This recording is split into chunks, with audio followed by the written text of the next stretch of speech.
2024 টি-20 বিশ্বকাপ তো শুরু হয়ে গেল। 2024 টি-20 বিশ্বকাপে কোন কোন দল সুপার এইটে যাবে এটা বলা কিন্তু খুবই মুশকিল। তাও ধরে নেওয়া যেতে পারে এই কিছু কিছু দল যাবে এবং 20টি দল কিন্তু 2024 টি-20 ওয়ার্ল্ড কাপে খেলছে। গ্রুপ এ তে রয়েছে India, Pakistan, Ireland, Canada, America.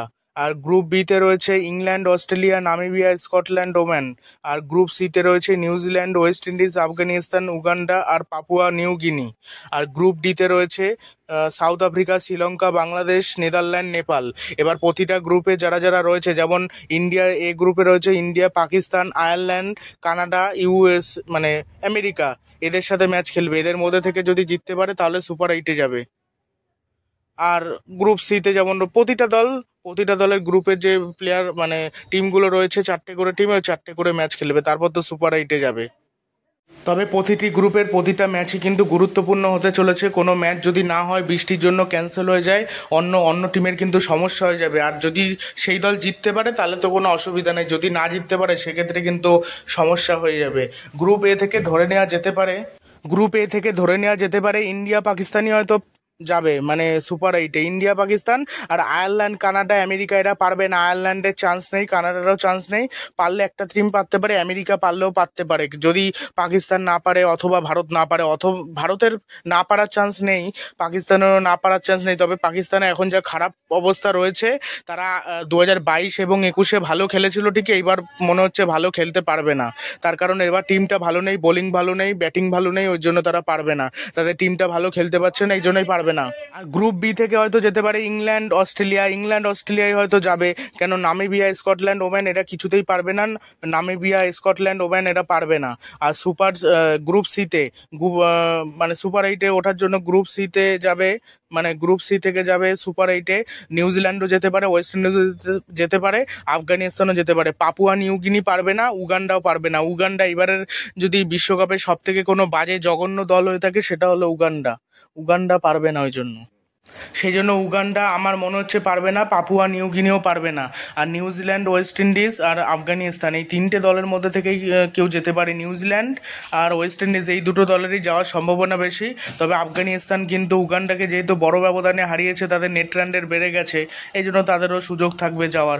এখন কোন দল যেতে পারে এখন সেটাই দেখার বিষয়, আফগানিস্তান নাকি অন্য কোনো প্লেয়াররা। আর গুরবাজ আর ইব্রাহিম জারদান খুব ভালো কিন্তু খেলে দিয়েছে। গুরবাজ সেঞ্চুরি না, মানে খুব ভালো ইনিংস খেলেছে আর কি। আর গ্রুপ ডি থেকে south Africa, Sri Lanka, Bangladesh, Netherland, Nepal এরা রয়েছে। এদের মধ্যে থেকে হয়তো সাউথ আফ্রিকা যেতে পারে অথবা শ্রীলঙ্কা যেতে পারে। তবে শ্রীলঙ্কা যা টিমের যা অবস্থা, শ্রীলঙ্কা বাংলাদেশের মধ্যে ভালো টক্কর হবে। নেপাল আর নেদারল্যান্ড পারবে না, সাউথ আফ্রিকা পারতে পারে, আর শ্রীলঙ্কা অথবা বাংলাদেশ। এবার এই গ্রুপটায় টাফ গ্রুপ। এটা মানে বাংলাদেশ কিভাবে শ্রীলঙ্কার সাথে খেলে, কিভাবে সাউথ আফ্রিকার সাথে খেলে সেটাই দেখতে হবে। যদি সাউথ আফ্রিকাকে হারাতে পারে বা শ্রীলঙ্কাকে হারাতে পারে, এই দুটো টিমকে যদি হারাতে পারে, বাংলাদেশ সুপার এইটে যাবে। এবার সুপার এইটে যে ম্যাচগুলো হবে সেগুলো কিন্তু বেশ কঠিন ম্যাচ হতে চলেছে। সেখানেই তো হাড্ডাহাড্ডি লড়াইটা হবে। India, Pakistan, England, Australia, New Zealand, West Indies আর সাউথ আফ্রিকা, শ্রীলঙ্কা অথবা বাংলাদেশ, এটাই হবে মেন গ্রুপ। ওইগুলোই দেখে বেশ মজা আসবে। 19 তারিখের পর থেকে যে ম্যাচগুলো হবে সেগুলো সম্ভবত দিনে একটা করে ম্যাচগুলো রয়েছে। আমি একটু দেখে বলছি আমি 19 তারিখের ম্যাচগুলো। হ্যাঁ, একটা একটা করে ম্যাচ পড়বে। তার আগে অবধি 2-3টে করে কিন্তু ম্যাচ পড়েছে, কিন্তু ওইখান থেকে কিন্তু একটা করে ম্যাচ পড়বে। ম্যাচগুলো গুরুত্বপূর্ণ হতে চলেছে। এখন দেখা যাক কোন কোন দল পারে, নাকি নিউজিল্যান্ড পারে না ওয়েস্ট ইন্ডিজ পারে। পাকিস্তানের এবার চান্স কম আছে, পাকিস্তান পারবে না এবার। ভারত পাকিস্তান ম্যাচে ভারতই জেতার সম্ভাবনা বেশি। এবার ওই যে দুর্ঘটনা হয় না, মানে হয়তো সেই ম্যাচে খেলতে পারলো না কোনো ম্যাচ, সেইটাই হয়তো জিতে গেল। তবে সেটা যেন না হয়। 2021 টি-20 ওয়ার্ল্ড কাপে কিন্তু ভারত পাকিস্তানের কাছে হেরেছিল এবং ভারত কিন্তু প্লে অফ মানে সেমিফাইনালও যেতে পারেনি। তারা গ্রুপ পর্ব থেকে বাদ পড়েছিল, এই জন্য পাকিস্তানের কাছে কিছুতেই হারা যাবে না, তাহলে আর কি ভালো হবে, না হলে কিন্তু সমস্যা আছে।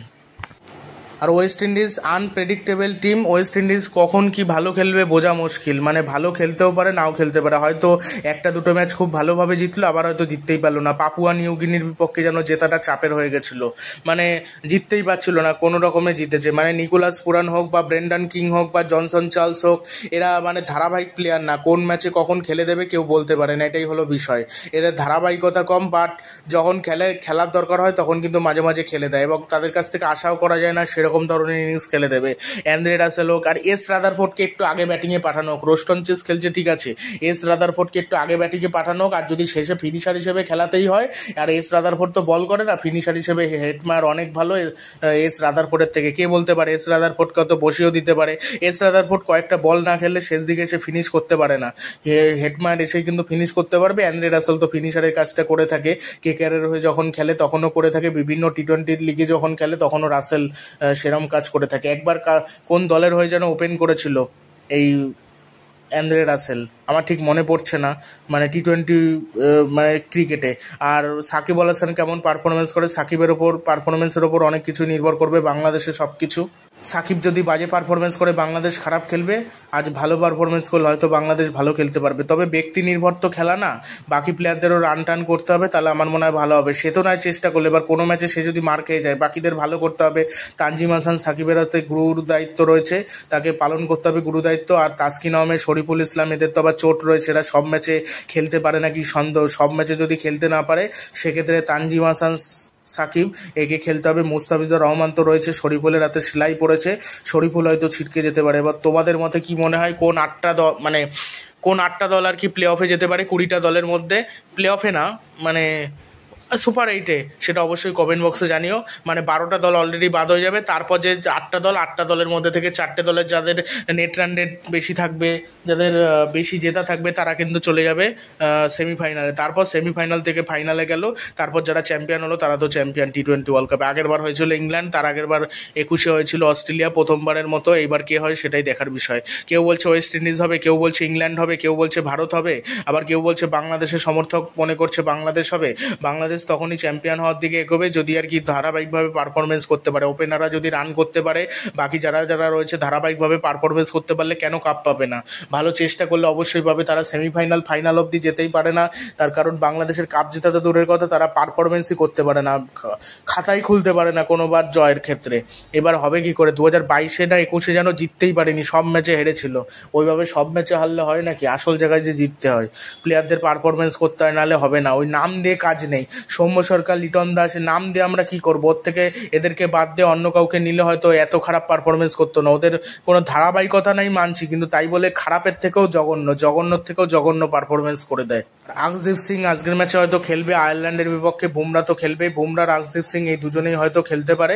সিরাজ কিন্তু খেলবে না, সম্ভবত সিরাজের জায়গা হবে না, তার কারণ একজন বাঁহাতি পেসার খেলাবে, তার সাথে একজন ডানহাতি পেসারকে খেলানো হবে। এটাই হয়ে থাকে, একজন ডানহাতি একজন বাঁহাতি পেসার, দুই দিক দিয়ে বল করতে আসবে, ভালো হবে। একজন এসে আউটসুইং করাবে, বাঁ হাত দিয়ে অ্যাঙ্গেল করে এসে বল করবে, আর একজন তো ডানহাতি বল যেরকম করে সেরকম করাবে, মুভমেন্ট থাকবে, ভালো হবে এটা। অস্ট্রেলিয়া যেমন মিচেল স্টার্ক, জস হেজেলউড এদেরকে খেলানো হবে। Josh Hazlewood, Mitchell Starc, Pat Cummins, এই 3জন সেরা। মানে অস্ট্রেলিয়ার বোলিং লাইন আপটা সেরা, জাস্ট মানে অসাধারণ। আর মিচেল স্টার্ক তো সবসময় গ্রুপ লিগের ম্যাচে না পারফরমেন্স করতে পারলেও সেমিফাইনাল ফাইনালে জ্বলে ওঠে আর কি। তো দেখা যাক অস্ট্রেলিয়া কেমন পারফরমেন্স করে। অস্ট্রেলিয়া যেতে পারে। নিউজিল্যান্ডের লকি ফার্গুসন এত বাজে বল করলো আইপিএলে, তাও আশা করি ভালো বল করবে। অ্যান্ডি স্নকেও কিন্তু খুব মার খেয়েছিল আইপিএলে, বাট এই যে যখন মানে বিশ্বকাপে খেললো শ্রীলঙ্কার বিরুদ্ধে টি-20 ওয়ার্ল্ড কাপে, তখন কিন্তু ভালো করে দিয়েছে। সেই জন্য আইপিএলে খারাপ করলেই যে এখানে খারাপ করবে এমন কোনো কথা নেই, সেই জন্য লকির ভালো করার চান্স রয়েছে। আর মিচেল স্টার্ক তো ভালোই করেছে সে। আর টিম সাউথে তো অনেকদিন খেলার মধ্যে নেই, টিম সাউথে দেখা যাক কেমন পারফরমেন্স করে। কেন উইলিয়ামসন ক্যাপ্টেন্সি করবে, কেন উইলিয়ামসন ধরে খেলবে। কেন উইলিয়ামসনের টি-20 ওয়ার্ল্ড কাপে রান করেছে অনেক, বাট স্ট্রাইক রেট অনেকটাই কম, অত strike rate heavy slow strike rate, 114 না 115 যেন স্ট্রাইক রেট, এই হলো অবস্থা। 10 বল তো ভালো আউট সুইং এগুলো বল করে প্রথম দিকে, সেটা। তারপর সৌদি রয়েছে, লেগ স্পিনার রয়েছে সৌদির ওপর অনেক কিছু নির্ভর করবে, নিউজিল্যান্ডের পারফরমেন্স অনেক কিছুই। 10 বোল্ট, সেই জন্য নিউজিল্যান্ডও ভালো খেলার সম্ভাবনা রয়েছে। অনেকে নিউজিল্যান্ডকে রাখছে না সেমিফাইনালিস্ট হিসেবে, আমি রাখছি, তার কারণ যেতেও পারে। পাকিস্তানের থেকে ভালো খেলবে নিউজিল্যান্ড। আর ওয়েস্ট ইন্ডিজের ভালো খেলার কথা, রহমান পাওয়েল, রাসেল সব মানে সেরা প্লেয়ার রয়েছে। দেখা যাক এখন কি করতে পারে, নাকি ভারত খেলবে বলা যাচ্ছে না, খেলার বিষয় তো। হার্দিক পান্ডার ওপর গুরু দায়িত্ব থাকবে, তার বলও করতে হবে, ব্যাটও করতে হবে, তাকে ফিনিশিংয়ের পুরো দায়িত্ব নিতে হবে। আর কেন উইলিয়ামসন তো ভালো অধিনায়ক।